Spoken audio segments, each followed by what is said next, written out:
G'day all. Here I am. I was going to video the noodle or the coin chase of the 50-cent coin, Australian 50-cent coin, but I thought that would take a while. So what I've done is I'm just going to video and show you what I found. I had $100 worth of Australian 50-cent coin rolls, and I've unrolled them, and this is what I found. So I'll just give you a good viewing. Now the Australian 50-cent coin, as you can see, it's an octagonal shape. It first came out in 1966, but it was a silver round coin, and it actually was round but had 80% silver. And then they realised, oh my god, we're short on silver, and we're not going to. It's too costly to produce. And when it took them a couple of years to sort of work out what to do, so we didn't have coins in 67, 68.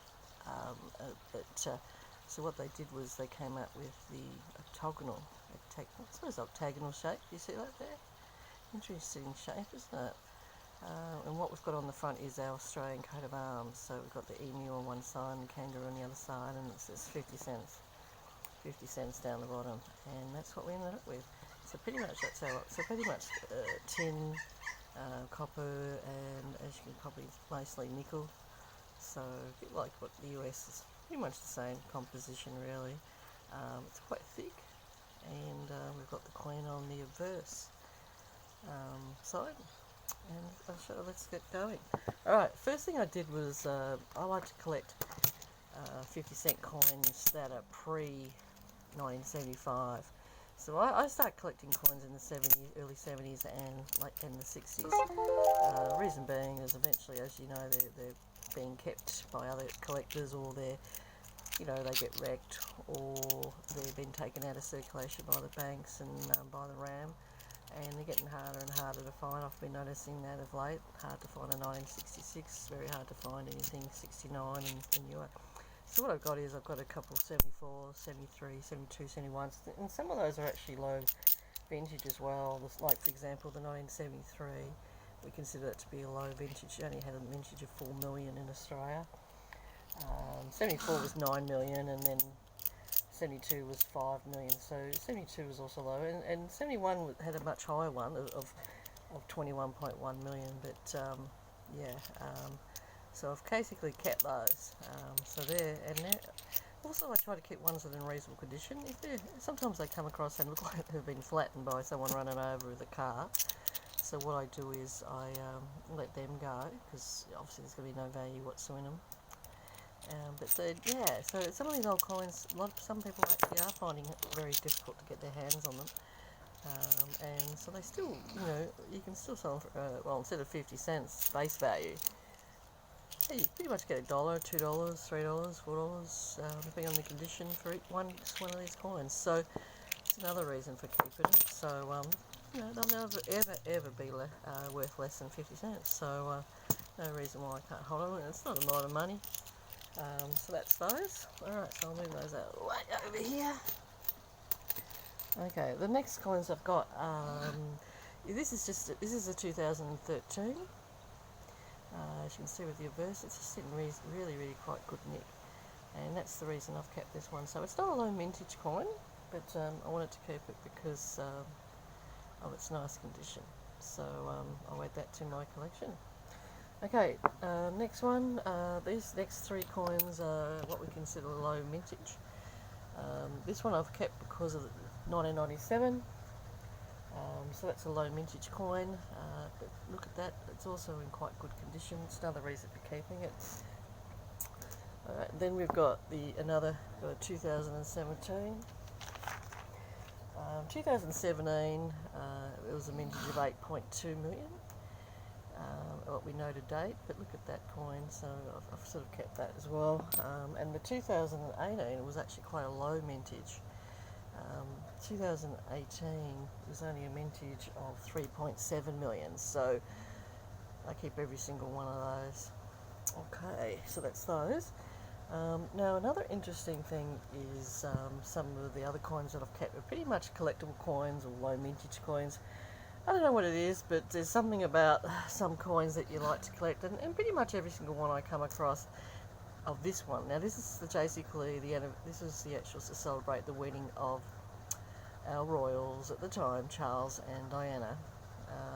And as you can see, they're not together anymore, and one's passed away. So these ones are always, whenever I find one of these and come across one of these, have a look at that. It's a 1981 coin. So yeah, as you can see, it's literally 30 years old. More, 40 is it? And as you can see, it's an old picture of the Queen on the back. So Charles's mum. But look at the condition of that. And isn't it a sweet looking coin? Yeah, I don't come across it that often, but they did produce quite a lot. When we come across a lot of commemorative coins, just like I told you about with the dollar coins, 20 million were produced, but just because a lot of people I think are taking these out of circulation because I don't come across them that often, so I think they're definitely collectible coins. Okay, so that's that one. This one here, it's not in the best of condition, this coin. This is a 1988 coin. Look at that, a different picture of the Queen again, looking very youthful, as you can see, and a lovely crown. As you can see, we have our Queen, we're part of the Commonwealth, so we have her on every single coin and note in Australia. And this is the Commemorative Coin to celebrate the bicentenary, 1788 to 1988. So you get the picture that's obviously the discovery of Australia. I'm not sure if you can see the picture. I'll give you as much of a close-up as possible. But that's that coin, and again, that's a collectible coin. So I'll definitely keep that one.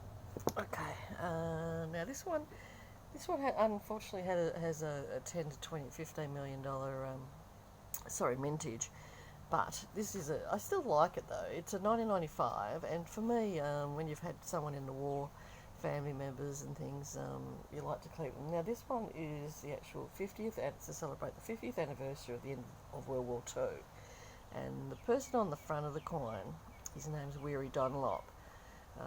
He basically stand tall for the Australian soldiers that were caught and put in the camps, Japanese camps. And he was a doctor, and he took terrible force from the Japanese. They treated him, put him in holes, and they'd beat him and whole, and he still stood tall.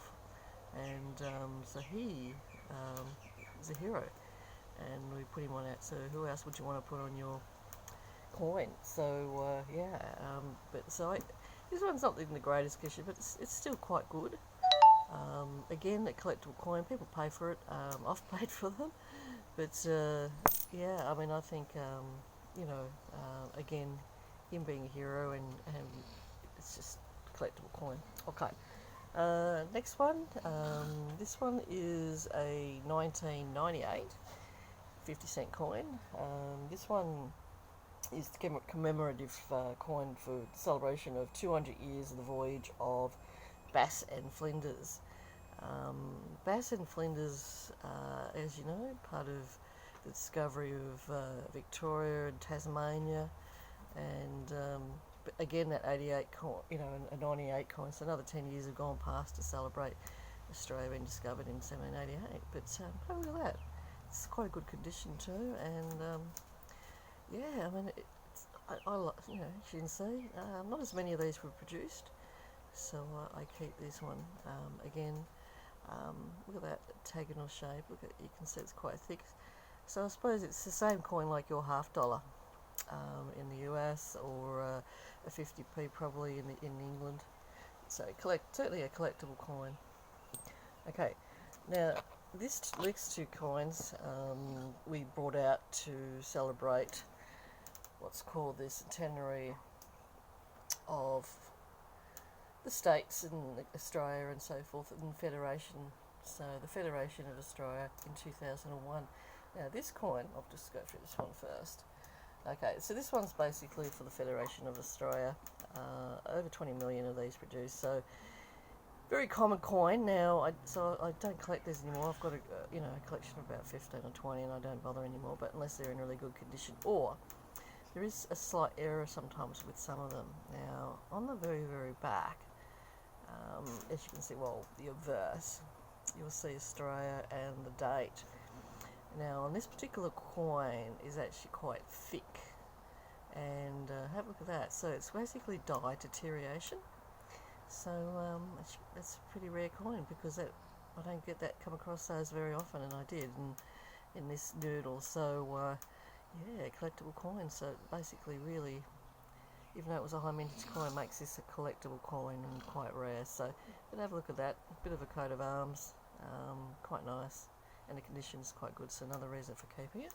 But I'll just show you the other centenary coin. Now what we did was, with the Federation and so forth in Australia, we also, we've broken up, as you know, we have, just like the US, we have 7 states, or 8 states if you want to include Tassie and Norfolk Island. But each state, so this is to celebrate, this particular one is the Federation of New South Wales. So we have one for every state, and only like 1.5 million produced of these for each state, and so I keep every single one I keep, because they're worth a cup, $2 or $3 at least each, and if they're really in really good condition, obviously a lot more. But you'll see that's slightly different to the other one, and this one is for the celebration of New South Wales. So I found one of those, so I was pretty happy with that. Okay, another centenary coin. Have a look at that. It's got like a windmill on it, and being a 50-cent coin, this one was actually for 2002. We call it the year of the Outback. So as you know, we had one on the dollar coin. We also put it on the 50-cent coin. So our regional people, regional areas in Australia are quite important to us. So let's have a look. There's the Queen. As you probably can see, we upgraded it again with another different picture of the Queen.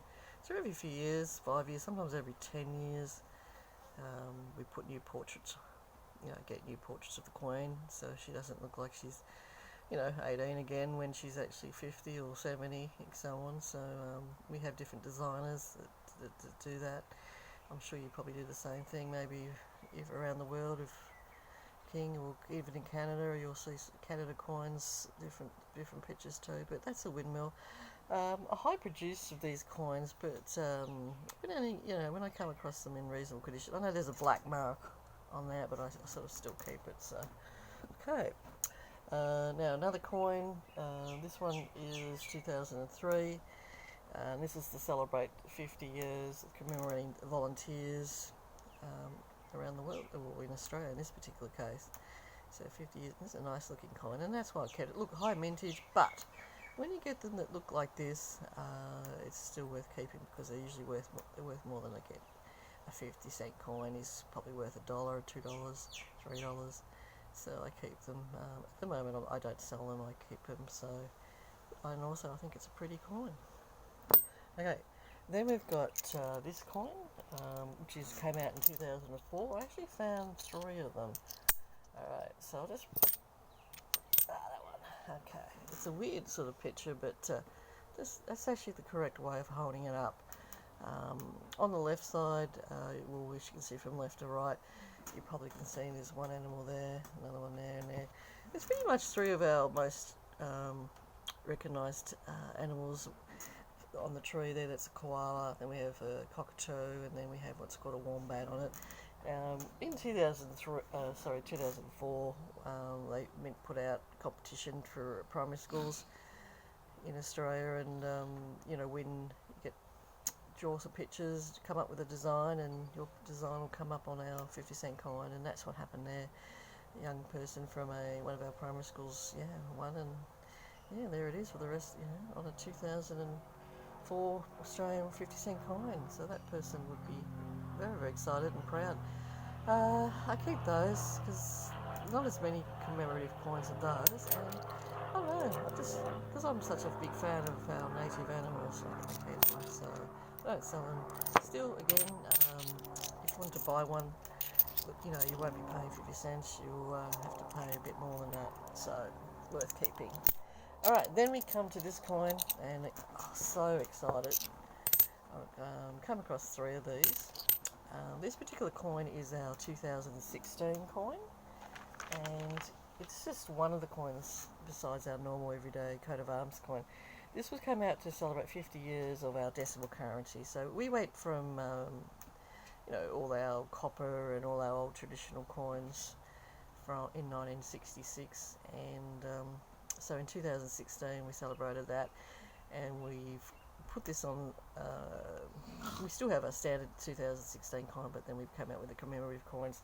In the 50 cents coin itself for this, we came up with 7 million, so less than 10 million. And as you can see, what we've done on this one, it's got a ram in a circle. I better turn it up the right way. And then we've got the Queen's head, and they're collectibles.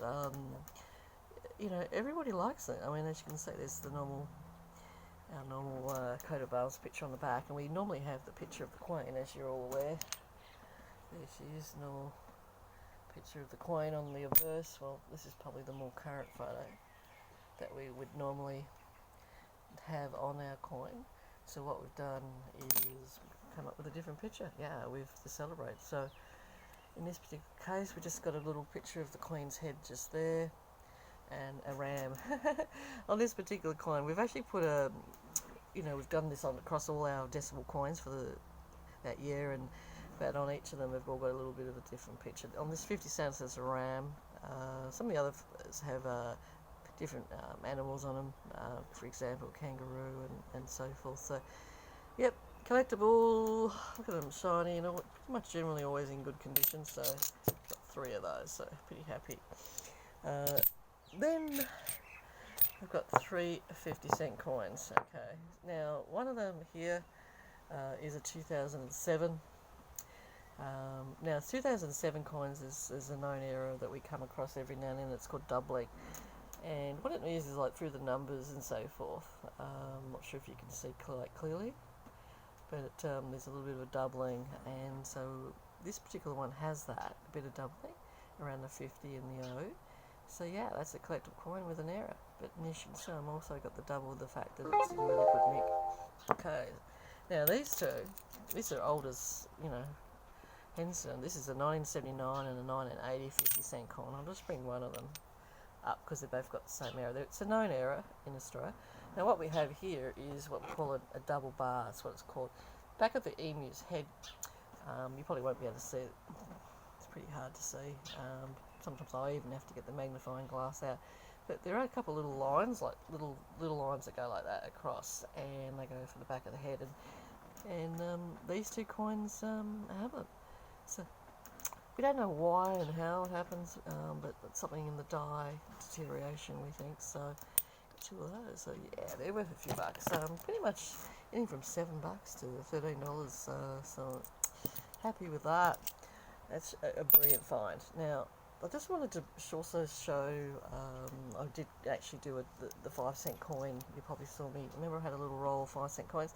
So I did that, but I didn't find anything fantastic, except that I did find a bunch of old coins. Again, the same reason I said before, for the 50 cent, I like anything pre-75 I collect. I've got 5 of those. Now let's show, see if I can get you, I'll grab one of these better ones, but this is our 5-cent coin, and we've put what's called an echidna on it. It's a bit squishy, but alright, and there's the obverse of our queen. It's not our current effigy, but that's our 5-cent coin. Look how small it is. So I suppose you'd call it half a dime over in the US. You'd probably call it 2 pence maybe in England, that sort of thing. Now, so that's those. So basically you can see about 4 or 5 old coins. Alright, then we have some really, really nice condition collectible coins, which I always pretty much collect. Every time I come across a year 2000 coin, I keep them all. I just have this thing about, the year 2000, like, I don't know, just, to me it's a big significant date, and so I keep them all. And also across all our decimal currency, 2000 is a low mintage, so I keep those. Okay, then I came across a lovely looking 2009. Look at that, it looks like it was just produced today. So I kept that, so that good condition coin. Then we come across a low mintage coin, which is the 2018 5-cent coin, and we only had 3 3.7 mil or something like that. So as you can look at that, and that's shiny and beautiful as well, and that's got the what's called the IRB effigy in rank. There's a new effigy for 2019, from June 2019 to 2020, and it'll continue for next year. It's called a JC, which is a Jody Clark. So that's pretty much coming out on our coins. So that's those. So that's our 50-cent coin roll and our 5-cent coin roll. Oh, the other thing I wanted to mention the other day was when after I did the 2001 coins, I had another look at a couple of the coins. So I just want to show you, I've got two of them. Now this is a 2015 Australian $1 coin again. There it is there. It's got what's called, we call it the Mob of Roos. So there's a series of 5 or 6 or 7 kangaroos on it. We have the Queen's head on their burrs. Now as you can see, this one's actually quite a good condition coin too. But now, when we produce coins, as you know, some of the others I pointed out was errors. Now these two coins, both of them have the same error, and one's a little bit more obvious than the other. But basically this error is called the missing leg. We have a kangaroo over here, okay, on top of another coin, but it's the kangaroo here on the far left, this one here. Now under its leg here, alright, usually you see a second leg, you know, like they're together and so forth, but in these particular cases, there's really nothing much there. Now, just bring up show you again this normal one. Alright, here's a normal. Alright, this one here. This is a 2019. Okay, I'm not sure if you can see very clearly. Okay, on the leg, there's basically a lag there. Okay, now so basically a die fill error. We don't know what happened, but basically some of the coins got produced 2015, so that's got a lag. I'll bring out this again. This is the 2015, and that's called a missing lag. So the gap between the kangaroo's leg, there should be a bit of an imprint or a line. In this particular case, there's nothing, so there's just sort of, you just see the gold area. So yeah, so basically those are worth like $13.50. So you go on eBay and look them up, they're selling them, and people are asking about $13. So now $1 coin for 2015, yeah, only a few years old, 5 years old, so not a silver coin either, or a real gold coin. Because of its error and the type of error it has, makes it hard. It's a collectible, you know. It's an error coin. I mean, it's made an error, you know, and he's got into circulation. So, $13 each. Lovely. All right, guys, that's it. Let me know if you've got any questions. I'm pretty excited with these finds. I'll get noodling again soon. I've got some really good, interesting ones coming up. I've got an order of old Australian pennies coming this week. So, alrighty, thank you again for watching. That's it, guys. Happy noodling.